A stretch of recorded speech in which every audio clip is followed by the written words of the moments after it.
Diariamente, o que é que fazemos para estender a mão ao próximo? Será que damos de nós mesmos para ajudar quem mais precisa? Será que damos o nosso tempo, a nossa dedicação? Eu sou a Sandra Horta e este é o primeiro episódio da nova temporada de H2 Horta, uma rúbrica da Trindade bem natural de Cabo Verde.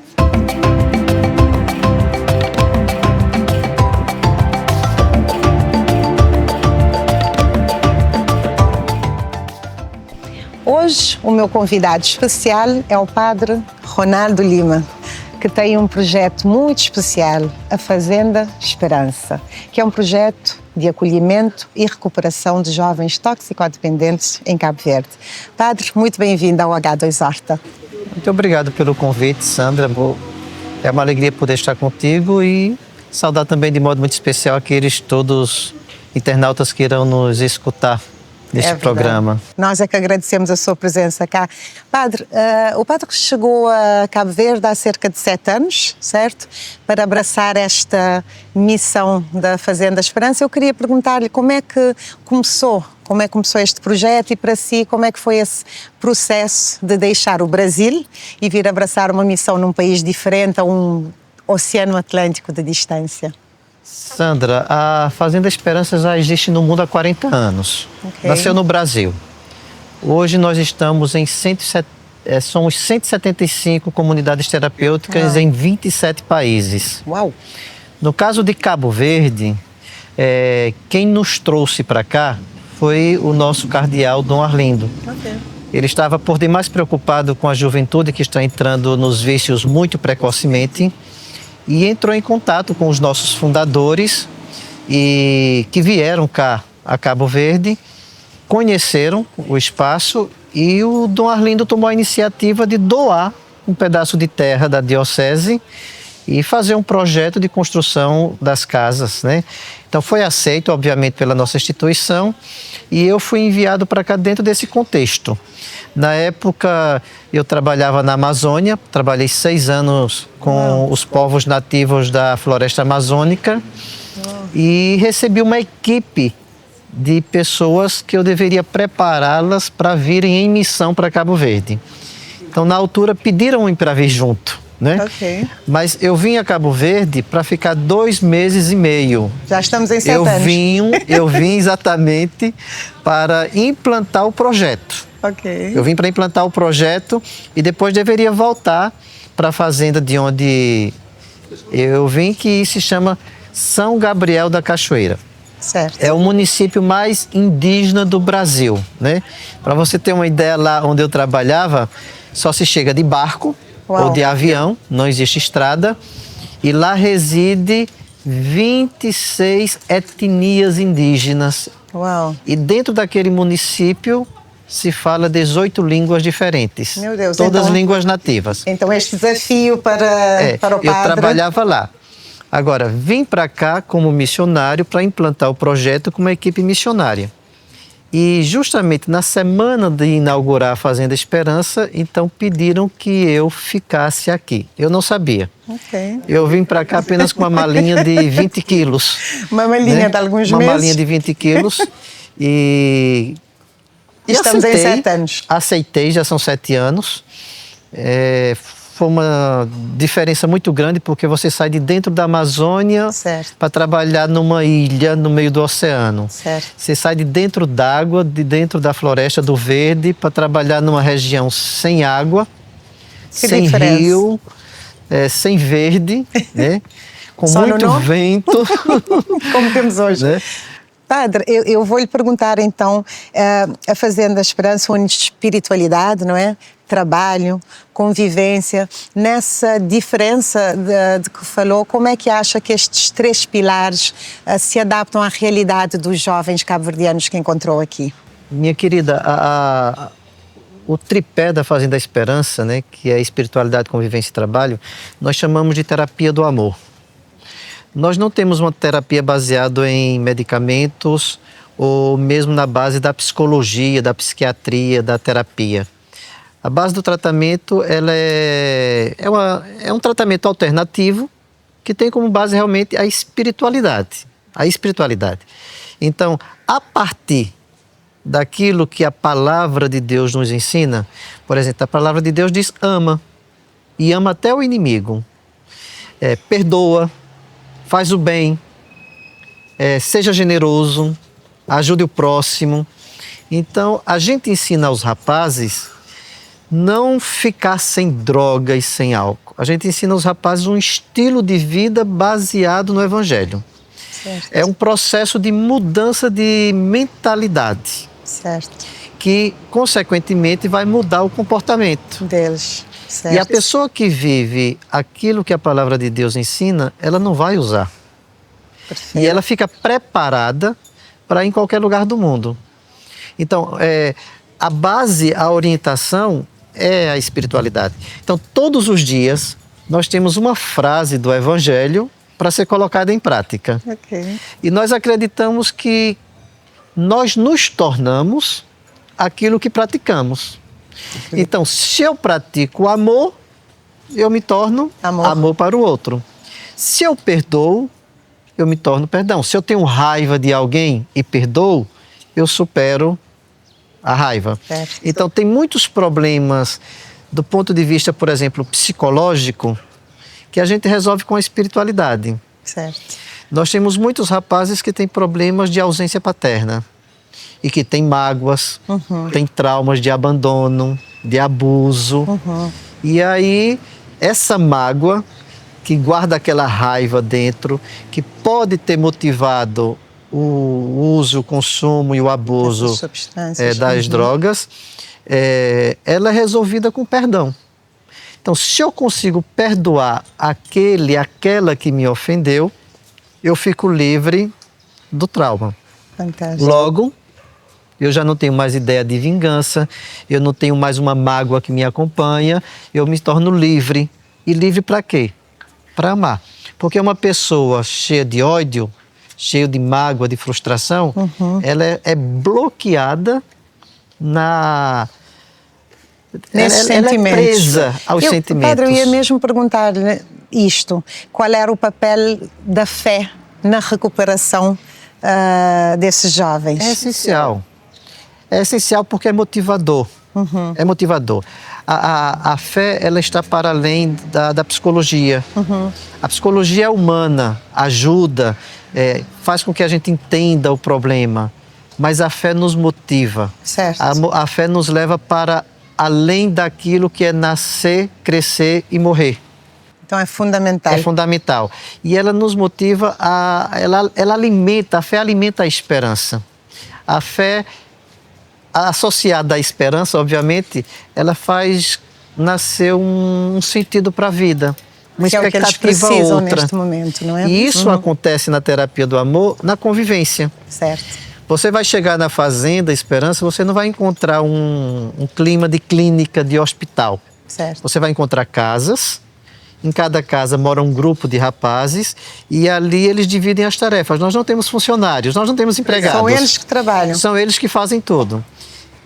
Desculpa, eu queria passar, já agora que falou nas casas, eu sei que há, neste momento, desde a sua fundação, 3 casas para homens, não é? Isso. E que há planos para uma ala feminina. E então eu queria perguntar como é que foi esta evolução durante estes 7 anos e relativamente a esta questão feminina, porque é que acha que este momento é importante para a questão da criação da ala feminina na sociedade cabo-verdiana atual? Veja bem, Sandra, a gente sonha com a ala feminina desde que chegamos. Ok. Porque desde que chegamos, houve esse apelo da parte feminina. Certo. Inclusive, no início, antes da pandemia, nós conseguíamos enviar para o Brasil, especificamente para Fortaleza, que nós tínhamos uma fazenda feminina lá lindíssima, mulheres de Cabo Verde para se recuperarem lá. Então foram 3 jovens daqui se recuperar em Fortaleza.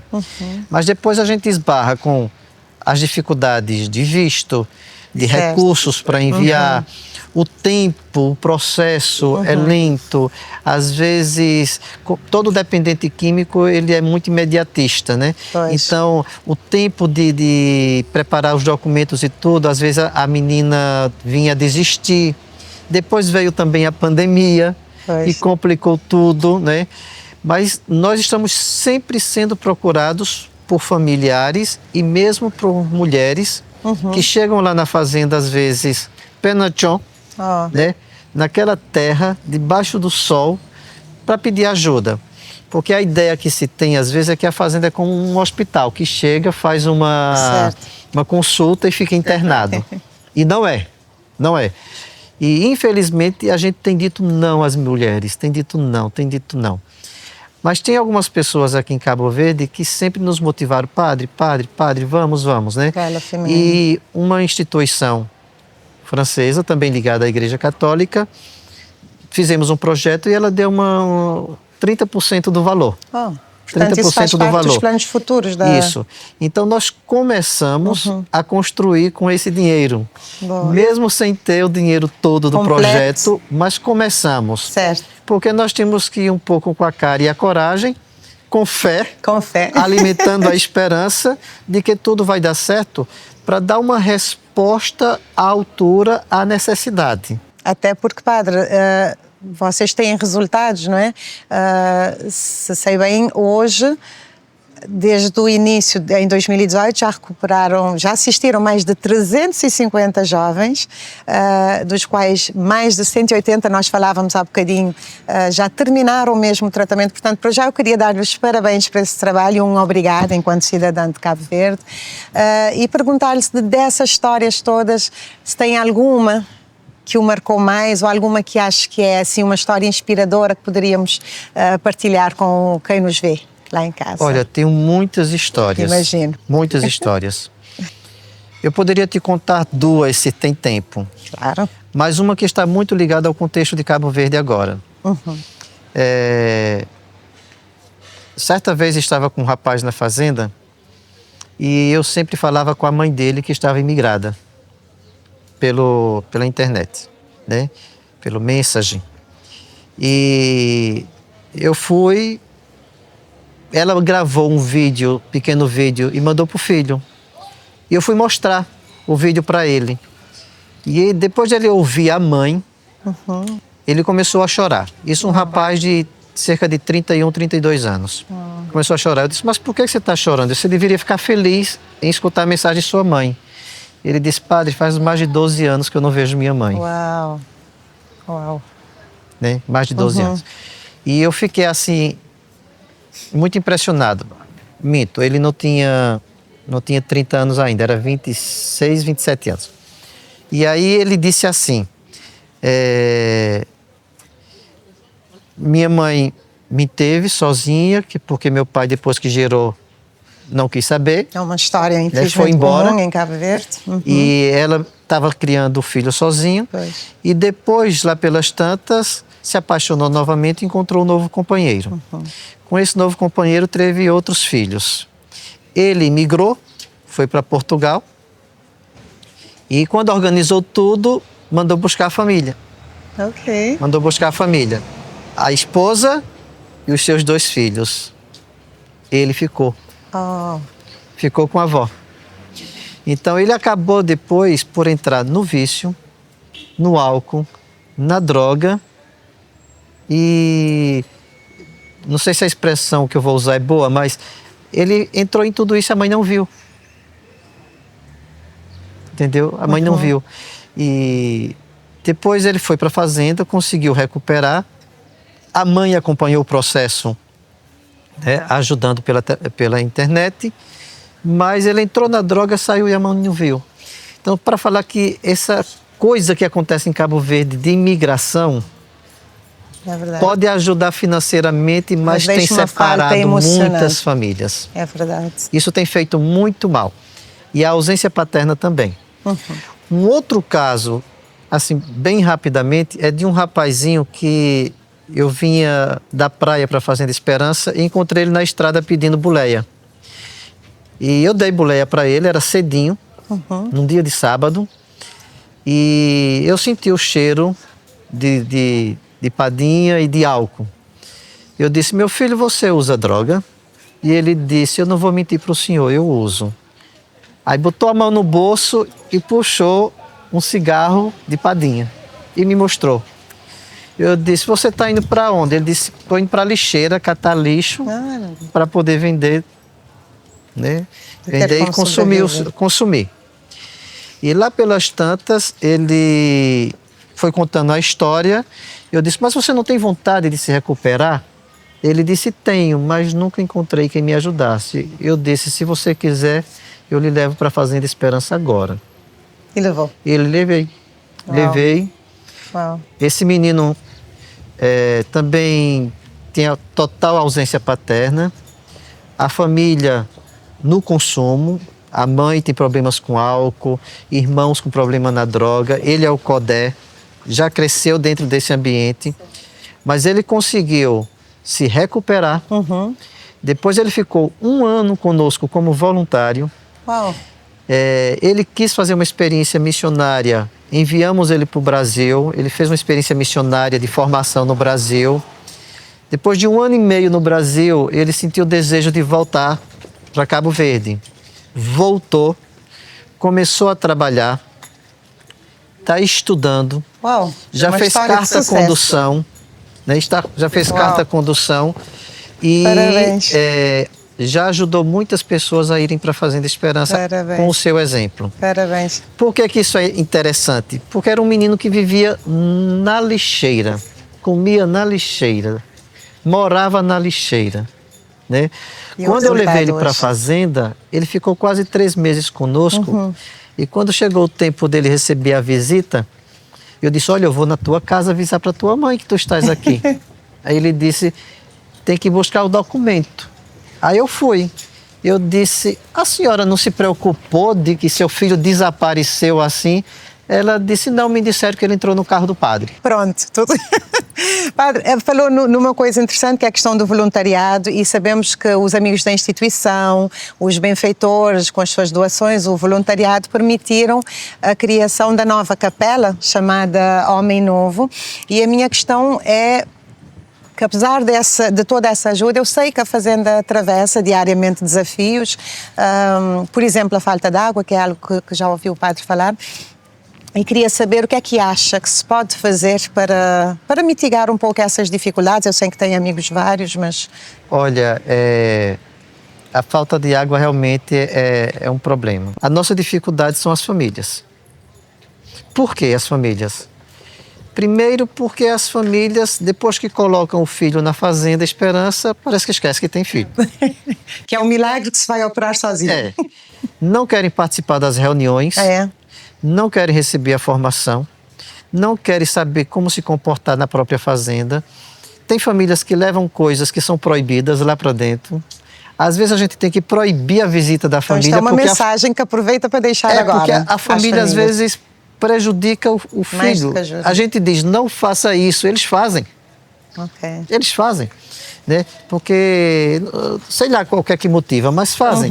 Então, a família precisa, já que tem o problema... Pelo amor de Deus, escutem.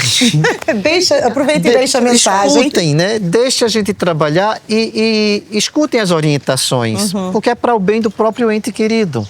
É para o bem do familiar. Cumpram as regras. Participem das visitas. Ajudem das visitas, ajudem, né? Porque tem muitas famílias que não têm condições de contribuir financeiramente. Mas às vezes não tem condições de contribuir financeiramente com a instituição. Ajudar de outra forma. Mas levam roupas novas de basofaria de presente para os filhos. Que não precisa. Entendeu? Então precisa realmente que a família também mude. Mude a mentalidade, mude o comportamento para ajudar realmente o seu ente a se tornar uma pessoa melhor. Portanto, e a família deve se tornar uma pessoa melhor. Certo. Agora, eu tenho um sonho, né? Eu tenho um sonho em relação à fazenda, porque toda fazenda, através do seu trabalho, o trabalho faz parte da terapia. O trabalho na fazenda não é uma questão assim de ocupar o tempo. Organização. Não. Tem hora de começar, tem hora de terminar, tem etapas, tem objetivos a cumprir. Que o trabalho faz parte da terapia. Mas aquilo que a gente produz não é suficiente para a autossustentabilidade. Certo. Então, eu sonho Daí agora eu vou lançar no teu Deixa problema, aqui. né? Quem sabe, quem está nos vendo pode nos ajudar. Sonho que tenhamos um bom grupo de voluntários, de benfeitores, que digam assim, eu quero ajudar com 200 escudos, 100 escudos, 500 escudos Contribuir da forma que mensalmente, possam.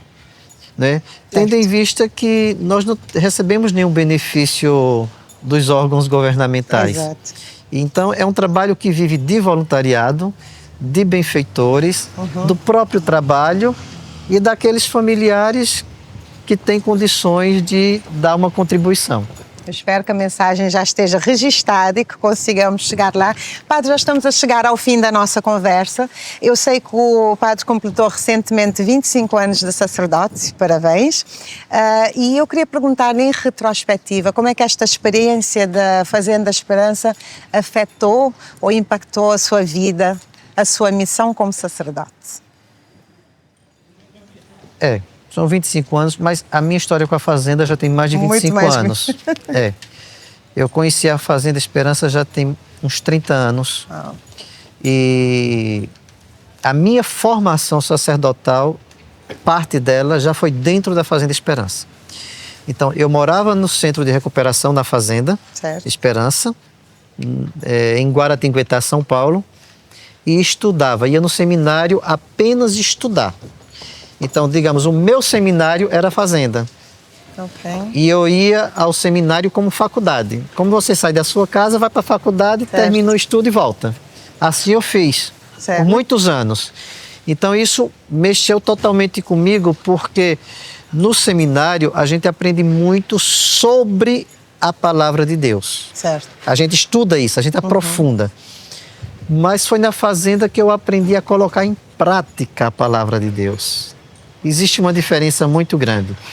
Então, essa junção, esse casamento entre terapia e prática, vivência, fez eu ser quem eu sou hoje, né? A minha experiência de 12 anos em paróquia, minha experiência em Roma, minha experiência depois, esses 6 anos na Amazônia, foi muito difícil, muito exigente, porque a floresta é linda, mas é exigente por demais. Imagina. E agora esses últimos 7 anos em Cabo Verde é o que dá o sentido à minha vida. Eu não sei ser outra coisa a não ser padre. E tem impactado a vida dos nossos jovens, tem impactado a sociedade cabo-verdiana. Padre, eu queria agradecer-lhe imensamente, primeiro por estar aqui connosco, mas por todo este trabalho que tem feito em prol da nossa sociedade e não só. E desejar-lhe muito sucesso, esperando que a sua mensagem chegue primeiro às famílias, mas também ao apoio do voluntariado que precisa. Muito boa sorte para essa missão. Eu que te agradeço, Sandra, a você e a toda a sua equipe que se dispôs a conversar comigo para que a gente possa apresentar um pouco mais a Fazenda da Esperança.